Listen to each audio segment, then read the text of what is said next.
अस्सलाम वालेकुम, आप देख रहे हैं मेरा डिजिटल चैनल। और आज सबसे पहले बात करेंगे कि आज की तारीख किन लोगों के लिए आखिरी तारीख है, किन लोगों के लिए डेडलाइन है। पाकिस्तान की हुकूमत ने 1 महीने पहले ऐलान किया था कि वो लोग जो इलीगली पाकिस्तान में रह रहे हैं वो 1 महीने के अंदर अंदर मुल्क छोड़ के चले जाए, वरना उनके खिलाफ कार्रवाई होगी। इन लोगों में ज़्यादातर जो परसेप्शन क्रिएट हो गया था और जो कि बहुत हद तक दुरुस्त भी है कि उसमें अफगान लोगों का बहुत बड़ा हिस्सा है जो पाकिस्तान में गैर कानूनी तौर पे रह रहे हैं, और इस बात में कोई शक नहीं है कि उनको पाकिस्तान के अंदर से सपोर्ट भी मिल रही थी। आज 30 नवंबर है और 30 नवंबर को वो आखिरी दिन था। अब तक 90,000 पाकिस्तान से इलीगल लोग, या जिनको तारिकीन वतन कह सकते हैं, जो दूसरे मुल्क से यहाँ पे आए थे, वो वापस जा रहे हैं। 90,000 लोग जा चुके हैं। इस वक्त भी तुर्कम बॉर्डर पे 300 से 400 गाड़ियाँ मौजूद हैं। वहाँ पे मेरी कुछ लोगों से बात भी, उन्होंने कहा बहुत ज़्यादा हसल एंड बसल है, ये ज़्यादा स्मूथली भी प्रोसेस हो सकता था अगर ये ज़्यादा स्पीडीली होता या थोड़ा सा वेल प्लान्ड होता। लेकिन क्या 1.7 मिलियन लोग जिनको कहा गया था कि वो अपने मुल्क वापस जाएं, जिनमें से ज़्यादातर हिस्सा अफगान का था, और डेडलाइन तक सिर्फ 90,000 लोग पहुँचे हैं, तो ये कैसे मुमकिन होगा कि जो वक्त बाकी बचा है उसमें ये स्मूथली अपने मुल्क पहुंच जाएंगे बगैर किसी मुश्किल के। UNHCR, यूनाइटेड नेशंस का प्रेशर वैसे ही पाकिस्तान के ऊपर है कि आप इनको महफूज तरीके से पहुंचाएं, और एक कोशिश भी की जा रही है। लेकिन अब पाकिस्तान ने अपने लिए स्टैंड लिया है और मुख्तलिफ ममालिक की नज़रें भी पाकिस्तान के ऊपर है, और ये एक चपकलिश भी पैदा कर सकता है पाकिस्तान और अफगानिस्तान के ताल्लुकात के अंदर, क्योंकि ज़बीउल्लाह मुजाहिद जो अफगानिस्तान की हुकूमत के तर्जुमान है, उन्होंने कहा है कि वो उनके लिए मुश्किल होगा अगर ज़्यादा वक्त नहीं दिया गया इस रिपोर्ट करने के प्रोसेस को। अब तक भी इस वक्त भी गाड़ियाँ बॉर्डर के ऊपर हैं, लेकिन 1.7 मिलियन का फिगर क्या इलेक्शन से पहले कंप्लीट हो जाएगा, ये भी एक बहुत बड़ा सवाल है कि चूंकि इलेक्शंस अगर जनवरी फरवरी में होते हैं तो उसके बाद आने वाली हुकूमत इस बात को कैसे यकीनी बनाएगी कि जो तारिकीन वतन को वापस भेजने का प्रोसेस शुरू किया गया है वो इतनी प्रायोरिटी से हो। क्योंकि हम इस बात को बिल्कुल नज़रअंदाज नहीं कर सकते कि इनके हवाले से जो हुक्म है वो कहीं प्रेसिडेंट से या प्राइम मिनिस्टर से नहीं आया। ये एक बहुत निचली सतह के कैबिनेट की प्रपोजिशन थी जिसको कंसिडर कर लिया गया और तेज़ी से इसको प्रोसेस किया गया। ये भी एतराज़ आया कि ये फैसला जल्दबाजी में लिया गया, लेकिन इसको हम नहीं बोल सकते कि ये फैसला वक्त की ज़रूरत था। इलेक्शन से पहले क्या ये प्रोसेस कंप्लीट हो जाएगा, और इलेक्शंस के बाद आने वाली हुकूमत क्या इस प्रोसेस को संजीदगी से लेगी, ये दो अहम सवाल हैं जिनके जवाब मिलना बहुत ज़रूरी हैं। एक और सियासी खबर, उसके ऊपर बात करते हैं। शेख रशीद और बहुत सारे पाकिस्तान तहरीक इंसाफ के लोग जो मुख्तलिफ इंटरव्यूज़ देते रहे, शेख रशीद साहब ने कहा कि मैं तो चिल्ले पे था, हालांकि 17 तारीख को उनके भतीजे राशिद शफीक साहब पुलिस के पास चले गए कि उनके चचा को गायब कर दिया गया है। फिर वो 22 अक्टूबर को आए और उनका कहना था कि वो चिल्ले पे थे, और उन्होंने बड़े जूम वाली अल्फाज में डबल मीनिंग तरीके से अपनी रोदात सुनाई, जो कि कुछ समझ आती है कुछ समझ नहीं आती। लेकिन समझ जो आती है एग्जैक्टली वो ये कि वो अपने एस्टेब्लिशमेंट के साथ ताल्लुक बुरा नहीं करना चाहते। मैं इसमें 2 नुकात उठाना चाहती हूँ कि जितने भी कैरेक्टर्स हैं, इवन शेख रशीद साहब ने अपनी किताब में भी इस बात को बड़ा मेंशन किया है कि वो किस तरह से पाकिस्तान की एस्टेब्लिशमेंट के साथ उनके ताल्लुकात रहे, और फिर एक ही चीज़ परसिस्टेंट थी उनके सियासी करियर में, वो एस्टेब्लिशमेंट से ताल्लुकात, और उसके बाद उनके मुख्तलिफ सियासी इत्तेहाद जिसका वो हिस्सा रहे। पाकिस्तान की सियासत में से बहुत सारे लोग हैं जिनके वाज़ेह तौर पर एस्टेब्लिशमेंट के साथ बहुत अच्छे ताल्लुकात रहे। फवाद चौधरी, शेख रशीद, परवेज़ इलाही, ज़्यादातर PMLQ के लोग, और भी बहुत से लोग। लेकिन आज और इस वक्त जिस चीज़ पे सबसे ज़्यादा सवाल उठ रहा है वो है पॉलिटिकल इंस्टेबिलिटी। पॉलिटिकल स्टेबिलिटी नहीं आएगी इस तरह के बयानात से। पॉलिटिकल स्टेबिलिटी सिर्फ तब आएगी जब आप एक प्रोसेस को इवॉल्व होने देंगे। शेख रशीद साहब ने ये तो कह दिया कि जनरल आसिम मुनीर को छेड़ना गलती थी, लेकिन वो ये नहीं कह पाए कि अब आगे करना क्या। वो ये नहीं कह पाए कि क्या अब सियासी जमातें एक दूसरे के साथ हमआहंगी से चलेंगी, क्या सियासी जमातें एक दूसरे को लेवल प्लेइंग फील्ड देंगी। हम ये तो कहते हैं कि एस्टैब्लिशमेंट लेवल प्लेइंग फील्ड नहीं दे रही, लेकिन क्या सियासी जमातें भी एक दूसरे को लेवल प्लेइंग फील्ड देंगी। तो जो शेख रशीद साहब का कैरेक्टर है, या PTI के वो लोग जो इंटरव्यूज़ दे रहे हैं, इस प्रोसेस में एक और ख़तरनाक बात यह है कि सब इतनी जल्दबाजी में हो रहा है कि इसका जो नतीजा आप एक्सपेक्ट करें वो नतीजा इतनी जल्दी नहीं आएगा।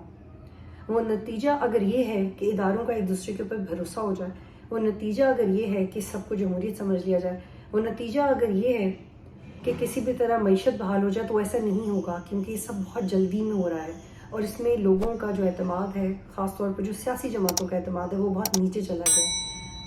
کیا سیاسی جماعتوں کا اعتماد اور ان کی جو الیکشن لڑنے کی استطاعت ہے اور جو ان کا حلقہ انتخاب ہے، کیا وہ ان کو آنے والے وقت میں اتنا کلیئرلی ملے گا اور وہ اس کے اوپر پرفارم کر سکیں گے؟ اور اس کے بعد وہ اداروں کے بارے میں کیا سوچتے ہیں، وہ اداروں کے ساتھ کیا ورکنگ ریلیشن شپ رکھتے ہیں، تب ہم یہ سب شاید یقین اس بات پہ کر سکیں کہ پاکستان کے اداروں میں وہ ٹرسٹ ڈیفیسٹ ختم ہو گئے. لیکن شیخ رشید صاحب کے ایک انٹرویو، ایک پریس کانفرنس یا 2-4 جملوں سے ہم یہ نہیں سمجھ سکتے کہ پاکستان میں پولیٹیکل اسٹیبلٹی آ گئی ہے یا تمام اداروں کا ایک دوسرے کے اوپر بھروسہ ہے. ایک بہت کڑوی حقیقت ہے، لیکن یہ ہے. ایک اور بہت عام خبر اس کے اوپر ہم بات کرتے ہیں، اور بھی جرنلسٹ نے اس کے اوپر بات کی ہے کہ ARY میں کام کرتے ہیں کاشف عباسی صاحب، سینئر جرنلسٹ ہیں، اور ان کے اوپر بہت زیادہ دباؤ ہے. میری پرسنلی بھی بات ہوئی ہے کچھ لوگوں سے بہت آتھینٹک جگہ سے، تو اس میں تو کوئی دو رائے نہیں ہے کہ دباؤ نہیں ہے، اور دباؤ آتا بھی ہے صحافیوں کے اوپر. لیکن میں خاص طور پہ کاشف عباسی صاحب کے بارے میں یہ بات کرنا چاہتی ہوں کہ کاشف عباسی صاحب پہ کس طرح کا دباؤ کی ضرورت ہے. ARY نے ایز این آرگنائزیشن ایک لاس بیئر کیا آلریڈی. ایک ارشد شریف کے جانے کی صورت میں آپ ارشد شریف سے ایگری کرتے تھے، ڈس ایگری کرتے تھے، لیکن ARY نے وہ لاس بیئر کیا. اور میں یہ بھی کہتے ہوئے نہیں ہچکچاؤں گی کہ ARY نے بھی کچھ اس طرح کا جرنلزم کیا. ان کی اپنی ایڈیٹوریل پالیسی ایسی رہی ہے کہ آپ ان پہ سوال اٹھا سکیں. لیکن کاشف عباسی صاحب اور بھی کچھ لوگ جو وہاں پہ کام کرتے ہیں، انہوں نے تو شاید بہت بری طرح یہ ثابت کیا ہے کہ ایک بیلنسڈ اوپینین کیا ہوتی ہے، ایک بیلنسڈ اوپینین کیا ہوتی ہے. تو میری as a journalist it is my request کہ ایٹ لیسٹ آپ جس کے بھی خلاف جانا چاہتے ہیں، آپ کو لگے جو بھی اگر ملک کے خلاف کام کر رہا ہے یا میڈیا کی کسی پیرامیٹر سے باہر نکل رہا ہے، آپ اس کے خلاف ایک باقاعدہ کارروائی کریں. لیکن یہ ایک انتہائی سخت اور برا میسج ہے سسٹم کے لیے کہ آپ کسی کا شو بند کروا دیں یا اس کو فائر کروا دیں. میں نے خود بھی اپنے کریئر میں یہ فیس کیا ہے، اور خاص طور پہ سینئر جرنلسٹ کے ساتھ جن کو ہزاروں لوگ دیکھ رہے ہوتے ہیں کہ وہ شاید ان کی طرح بننا چاہتے ہیں. تو اور کاشف عباسی صاحب سے بھی میری کیونکہ he is a professional and I hope کہ کاشف عباسی صاحب بھی اس چیز کو کلیئر کریں گے کہ ان کے ساتھ کیا صورتحال ہے، وہ دباؤ میں ہیں، کیا وہ اپنی آرگنائزیشن کے ساتھ ہیں یا نہیں، کیا ان کو آفر کر دیا گیا ہے، کیا وہ پروگرام کریں گے یا نہیں. کیونکہ بہت سارے لوگ جو انفلوئنس ہوتے ہیں اس طرح کی خبروں سے، جن کا کام انفلوئنس ہوتا ہے، اور ایٹ دا سیم ٹائم وہ لوگ جو یوٹیوبرز ہیں جن کا کام بس یوٹیوب کے اوپر کچھ بھی غلط بولنا ہے، وہ پھر اس اپرچونٹی کا فائدہ اٹھاتے ہیں اور سینئر صحافیوں کی کریڈیبلٹی کو بھی ڈیمیج کرتے ہیں.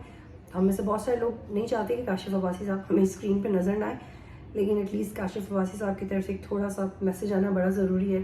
اور please this is a very very in impressive strategy کہ آپ جرنلسٹس کے پروگرام بند کر دیں. یہ کبھی کبھی کام نہیں آئے گی آپ کو، کبھی بھی حکومتوں کو، کبھی بھی اسٹیبلشمنٹس کو کام نہیں آئے گی.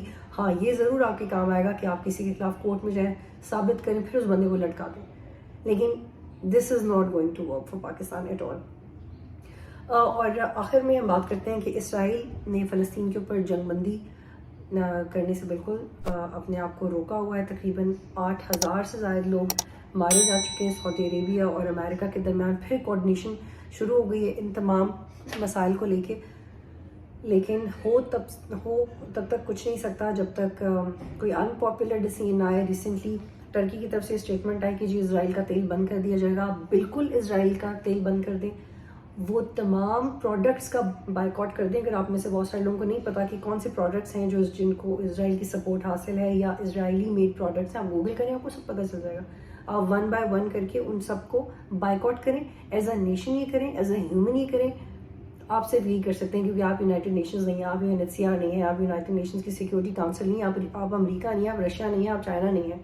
وہ لوگ جو اس بات کو سمجھتے ہیں، وہ کچھ کرنا چاہتے ہیں، انہیں لگتا ہے کہ وہ کچھ نہیں کر پا رہے، تو وہ یہ سب سے بڑا بدلہ اور سب سے بڑی مصیبت اسرائیل کے لیے یہ کریٹ کر سکتے ہیں کہ آپ ان کے پروڈکٹس کو استعمال نہیں کریں.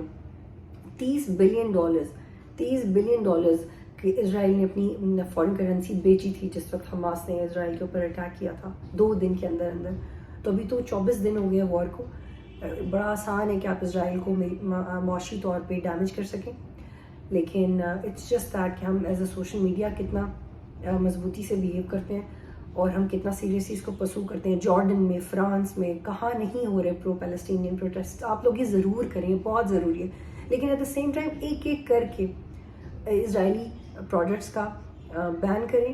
اس سے بہترین بدلہ اسرائیل کے ساتھ ہو نہیں سکتا. بہت شکریہ. اللہ حافظ.